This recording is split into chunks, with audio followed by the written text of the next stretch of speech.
Hey guys, it's KP, Kuya Paul. Yeah, that's my name.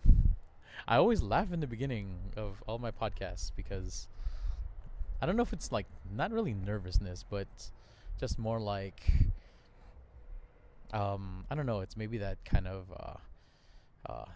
that's Asian shyness. I don't know if that's a thing. Like I don't want to intrude yet. I want to come in slowly, not to disturb anyone. So I just kind of like laugh. You know where I get that from? I think I get it from my dad. He whenever he feels either like nervous or he doesn't want to intrude, he just starts smiling and laughing. So I think I get it from him. Anyway, this is Kuya Paul or KP, and this is the first ever, or at least the first episode of Love and Other Metaphors. It's a new podcast that I wanted to start. And as you guys might know, I've attempted to do podcasts so many different times. Uh, and this is another, I don't want to say attempt, but this is just another iteration, a continuation of my quests to be creative and talkative and try to do those things at the same time. And it is called Love and Other Metaphors. It's a show where I'm going to discuss topics that surrounds faith, art, and pop culture, and basically shoot the breeze on those things. If I see something online that is worth discussing, maybe some clickbaity things that are in the news or in the air, I'll probably talk about that. That's part of the pop culture.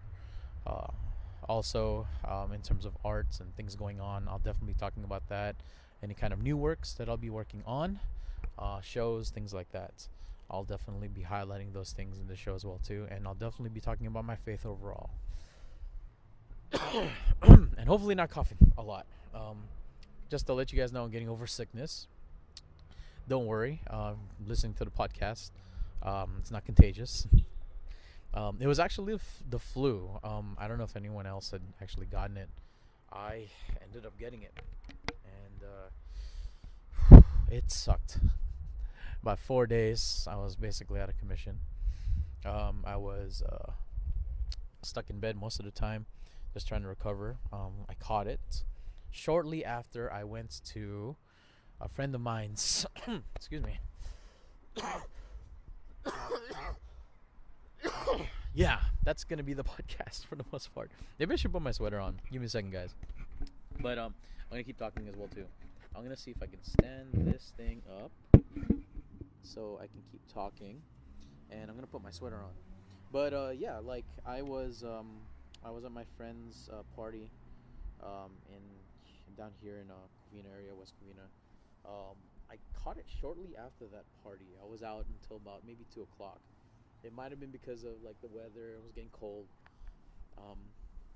But yeah, like shortly after that, that was the very first of the year. Out of commission for about 4 days, or 3 days. I went back to work on the Thursday. I was groggy, sick. I was everything. But I crawled my way back into work. I already missed 1 day. Luckily, I was excuse me. Hopefully that's the last one because I got my sweater on now. But yeah, I was out of commission for a few days. First day, the first of the year, I was actually off, so that's a good thing. Got to recover a little bit, but that flu, man. And I don't know any of you guys actually getting the flu. I recommend, if you haven't already, get a flu shot. If you're for or against vaccines, I don't know, but I'm usually for vaccines. I just didn't get one. And now I kind of got it because now that I had the flu, I'm kind of immune to at least that strain of it. So, just to kind of let you guys know where I am. I'm actually at Heritage Park here in downtown Covina. It's one of my favorite places to do a podcast. Yeah, I really like it here. It's so chill. It's like having everything that you want in an arts colony without the noise and the hustle of the arts.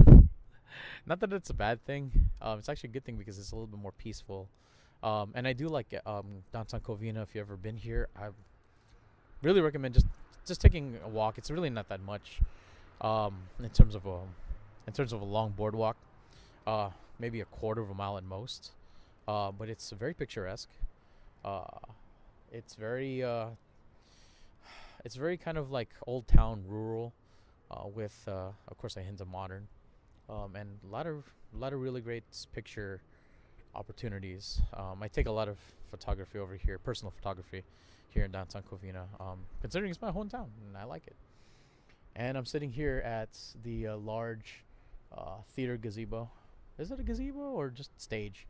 Um, yeah, I think it's a stage, and that's where I'm doing the podcast. So yeah, that's where I am right now. And I'm really having a good time for the start of this new year. It's slow going, but I'm trying to get things kind of underway. Getting more stuff ready for the rest of the year. I'm planning some really great things. I know I always say that, but I actually am.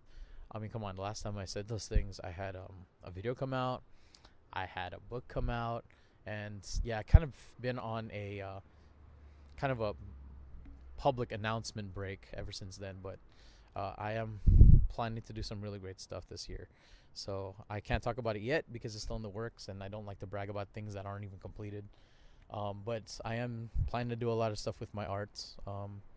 On a personal level, I'm also looking for a new job to help offset the time that I want to spend creatively, and still have the ability to pay bills, which would be great. That is actually one thing I wanted to talk about, so I'm going to slowly segue into it. But yeah, I am looking for another job. For those of you guys who know me personally, you know that, well, now, if you don't know me personally, you'll know me a little bit better. I actually work at the Disneyland Resort. I won't tell you where. If you know me, you know where. But I do work at the Disneyland Resorts, and it's a great job. There are opportunities there, but definitely looking to seek another opportunity to get myself more creatively ready for this year. And I do plan on doing a lot of really interesting stuff. Um, Shout outs to a couple of people that have actually motivated me from last year into this year to do more creative stuff. Shout out to Dre Magics. Dre, what's up, man? Yeah, so he had a show back in December that really motivated me to get more creative in terms of writing, in terms of creating things like shows and stuff like that as well too. So um, definitely big shout outs to him. I was able to do photography for him, and if you wanted to see a couple shots, I don't even know if it's online, um, but I will double check. You can find them at Lonely Bird Studios on Instagram, Facebook. That's my photography stuff, so you can find it there. Hopefully, I think I haven't posted a lot of those pictures up yet, so hopefully by this month I can post those up. But he was definitely a big inspiration. Another, and another one, and never mind. Another inspiration. Shout outs to Mary Lauren. Got to help her with a couple of film reels. She's a actress, locally actually. She is here in the San Gabriel Valley area, and definitely big shout outs to her. She got me a little bit more motivated in terms of going back into kind of like the public forum, public speaking, spoken word, back into that hitch. So yeah, I'm looking forward to kind of going back and visiting more mics and stuff like that as well too. So yeah, I'm pretty excited for this year.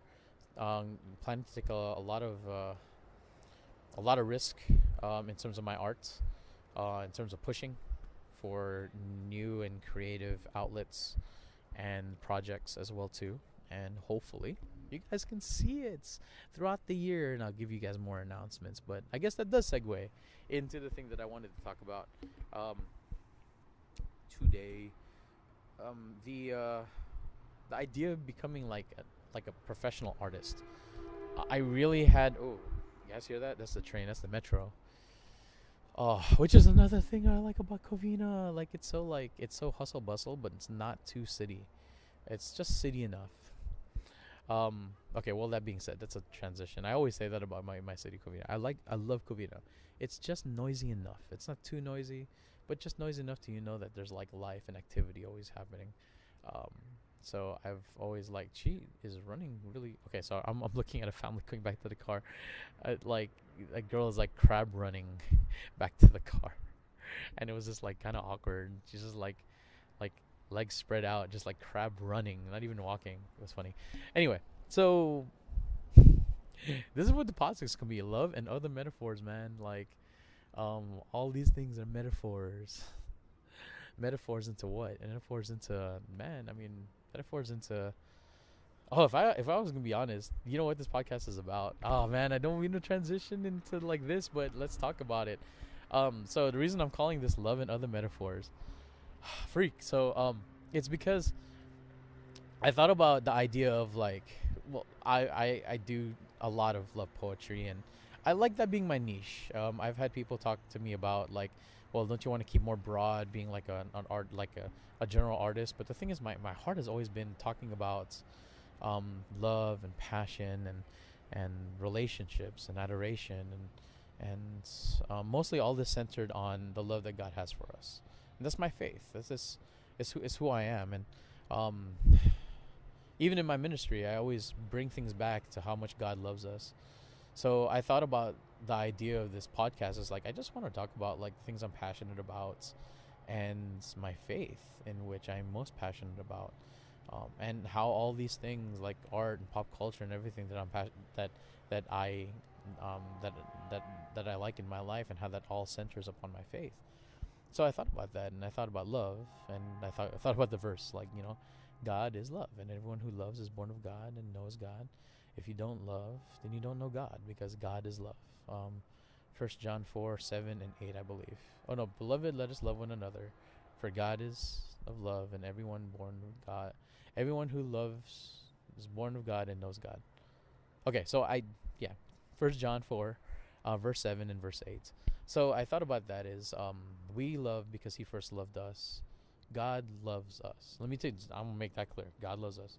He really does. And when He says that He is love, I always found that interesting.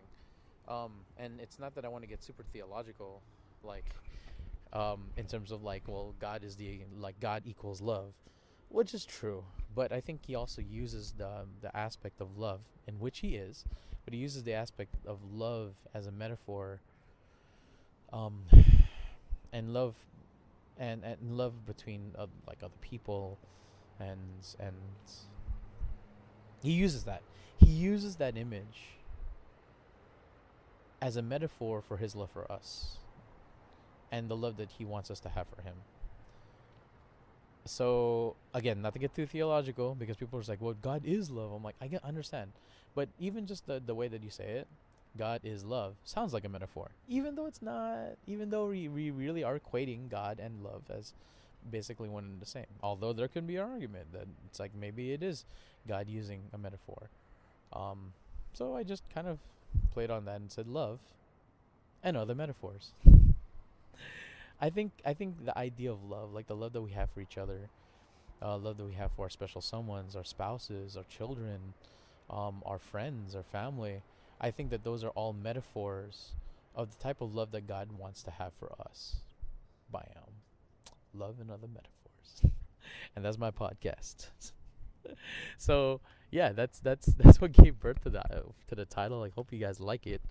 And yeah, again, it's just gonna be me just talking about stuff, just like shooting the breeze about different things that just kind of come to my head, because that's what I've been wanting to do. I just been one, like, yeah, okay, so like I listen to all these podcasts that have all these other directions and stuff like that, and they're great. I listen to like wrestling podcasts. I listen to pop culture podcasts. I listen to comic book podcasts. I tried to do an anime podcast personally. I wanted to see if I can continue on with the theme, but honestly, what I wanted to talk about is love and other metaphors. Just everything that comes to my head and comes to my heart, and especially as an artist, kind of like delving deep into what these things might mean within my life, within your life, and how this brings us back into our faith and our love for God. So that's me, and that's what I'm gonna be talking about. And I guess in transitioning to that, I did talk about like the arts and me going into the arts. Ooh, wait, 1 second, got a cough. Ugh, man, that sneaks up on you, man. Um, but yeah, like when we're talking about like art, and we're talking about like um pursuing it. Uh, for those of you who, of course, like know me and have been praying for me, especially in the arts, one of the things that I've been definitely praying about, and I know not just me, but just a lot of artists that I know as well too, is trying to find that niche in creating your art and your passion, and finding a career in it, making it so that what you love to do is what you do, um, and getting to the point where there are no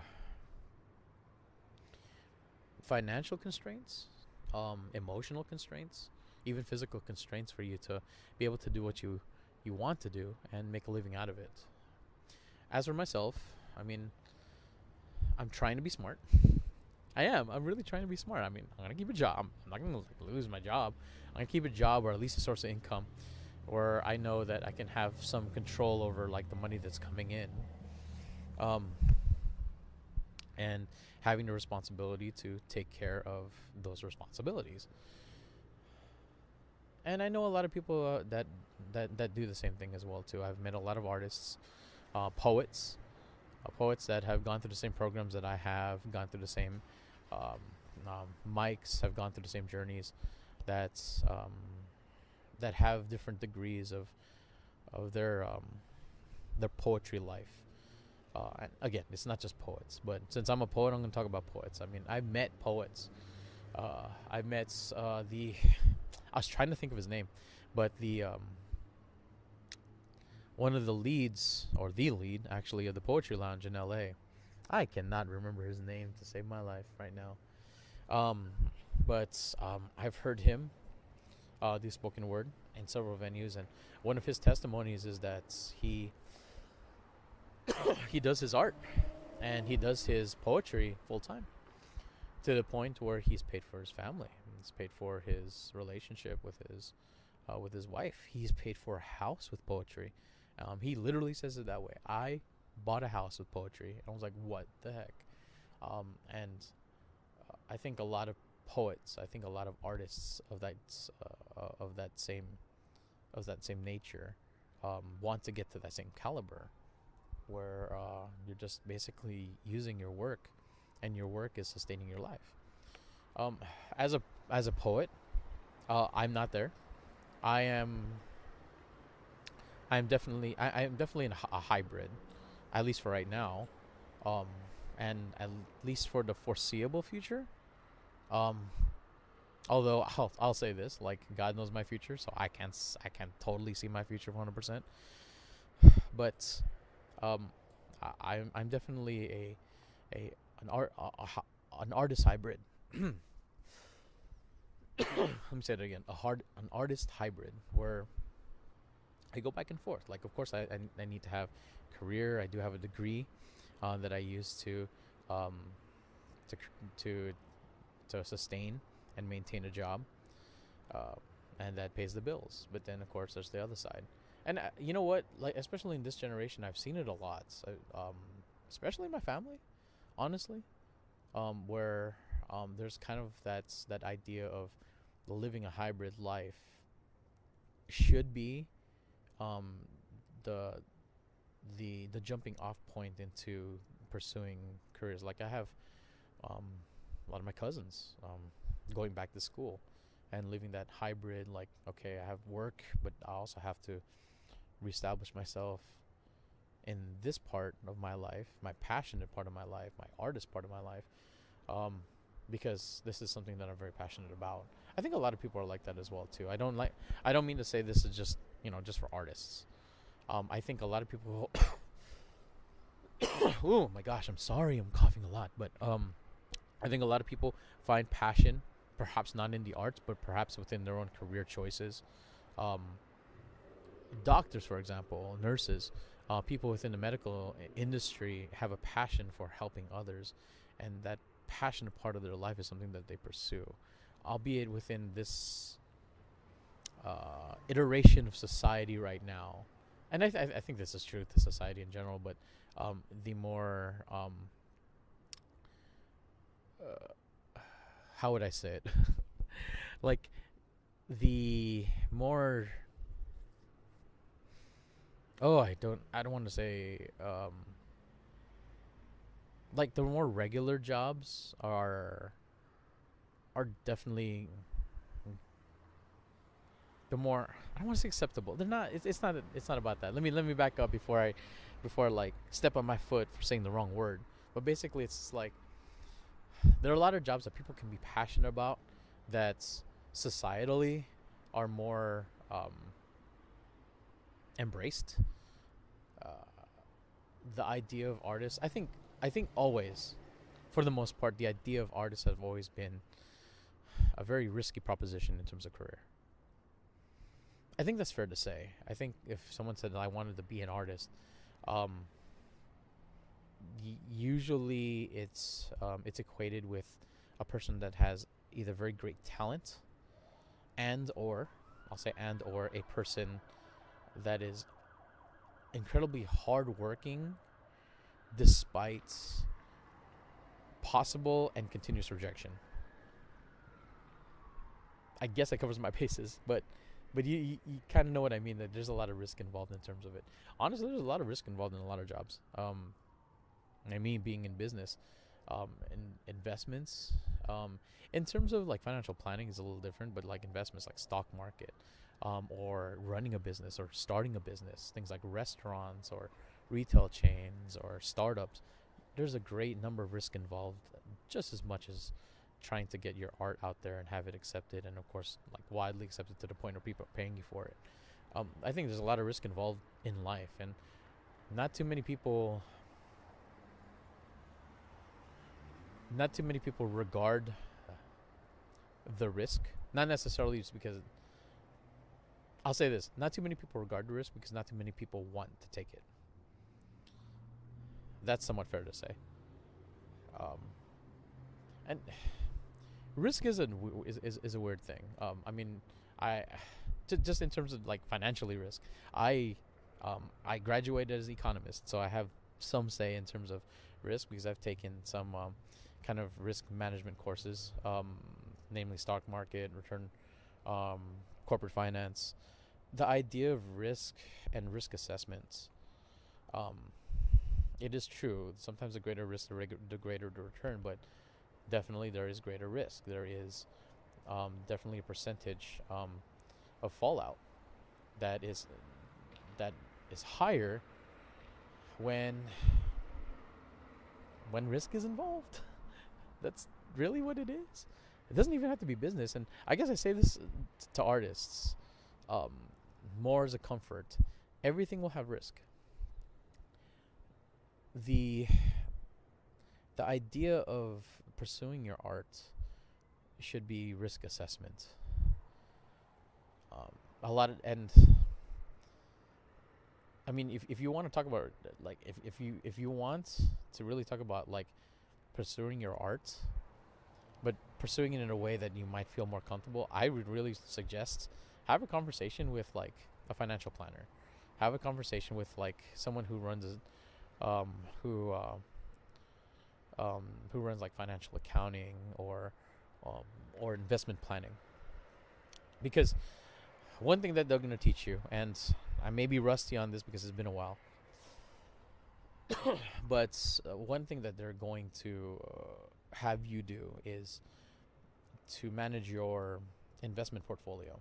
The idea of a portfolio, and I'm not going to spend too much time on this because there's a lot of business stuff, but the idea of a portfolio is you make certain investments that you have to become comfortable with. Um, some that involve lesser risk, some that involve greater risk. But in the portfolio, you get to a certain place, a medium, an equilibrium, where you're comfortable with the risks because you're comfortable with the reward that they have. And of course, greater risk, the greater return on investments potentially, but also the greater the crash if it doesn't pan out. And you have to diversify your portfolio. And what that basically means is like you got to make it so that You're balancing your greater risks with other things in your life that are not as risky, but that will also yield a return. It's of course not going to be as big. Okay, all that being said, going back, I think in life we have to diversify our life to a certain degree. Some people can make greater risks, but other people can't. I think, especially for me, I am not comfortable making greater risks. I've tried it before, by the way, to just delve into the artist lifestyle with with no knowledge on actually how to do it. I made a really big risk, but no way of knowing how to pay off on the risk. I quit my job. I threw caution to the wind, and I just tried all these different things, and nothing panned out. And I consistently failed because I wasn't like I didn't diversify. I didn't um, I didn't plan it out. I think a lot of artists, whether it's poets, whether it's musicians, I think a lot of artists kind of make the same mistake sometimes. They're just like, no, man, I'm just going to go all the way. I'm just going to do it. Like, I'm not going to get a job. This is going to be my job, which is great. I'll even tell you, like, I have friends that have done that, but they're smart because they hedged all their bets. When they said that they were going to be artists, that's what they did. They worked 80 hours a week. They were getting gigs left and right. They were always on the phone. They were always talking to venues. They're always getting booked. They're artists. They were always writing. They're always going to the writings, auditions, sending their work out, getting printed, getting published. I mean, they worked. They're probably some of the hardest workers I've ever known, honestly. And yeah, and it's paying off because they assessed the risk and they knew what they needed to do. And I think a lot of times when you take a risk like art, it's important to assess the risk. When you take any kind of risk, if you want to start something new, like a business, like let's say you wanted to start a new business, have a startup, you need to assess the risk. You need to assess, like, well, how am I going to get my customers? What kind of time do I have to put in? What is my customer base? Am I tackling my customer base? Is my customer base changing? How many people do I need to talk to in order to get one sale? And how many people do I need to talk to in order to sustain my business on a daily basis, weekly, monthly, and so on and so forth? I think a lot of people don't plan enough to risk.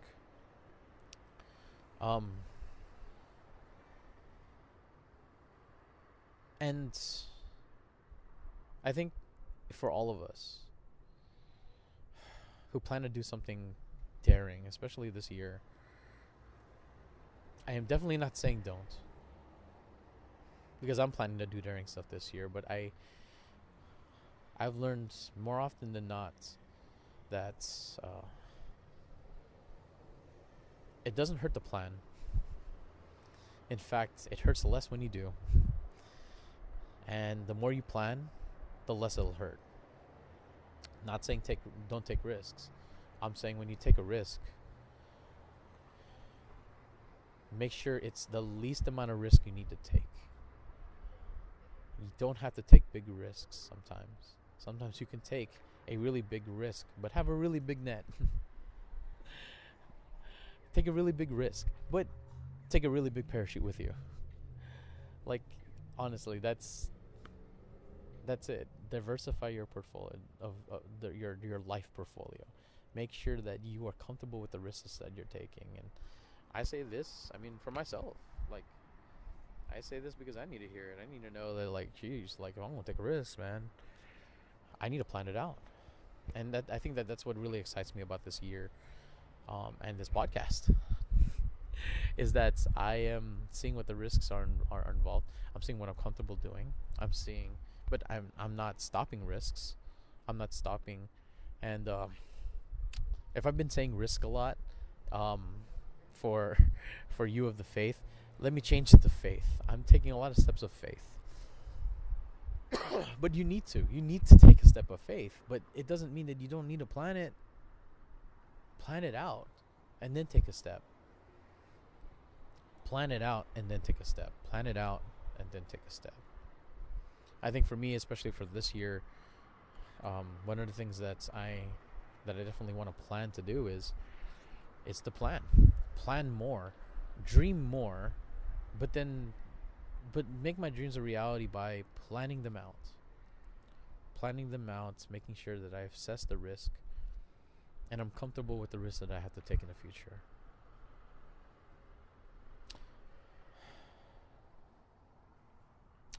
And that's my metaphor for this evening. So yeah, I hope you guys enjoyed this podcast. I hope you enjoyed me rambling on and going from tangent to tangent. And if you were listening to my whole risk assessment and everything, I hope you enjoyed the encouragement. Take risks. Take take steps of faith, but don't be so arrogant as to not plan it out and make sure that you're ready to take those steps of faith. I know years ago I wasn't ready. This year maybe I'm still not, but I also want to plan out so that at least towards the middle of this year to the end of the year I am ready. And I hope you guys are too. Take risks this year. And I guess because it's my heart, I'm going to end it like this. Lord, I just pray for everyone listening to this podcast, whoever listens to it. If they're planning to take a risk, help them, Lord. If they're planning to take a step of faith and what you've put in their heart, help them. Help them plan. Help them find all the different things that they'll need to do so that when they do take that step of faith, when they do take that risk, it's educated, it's planned out.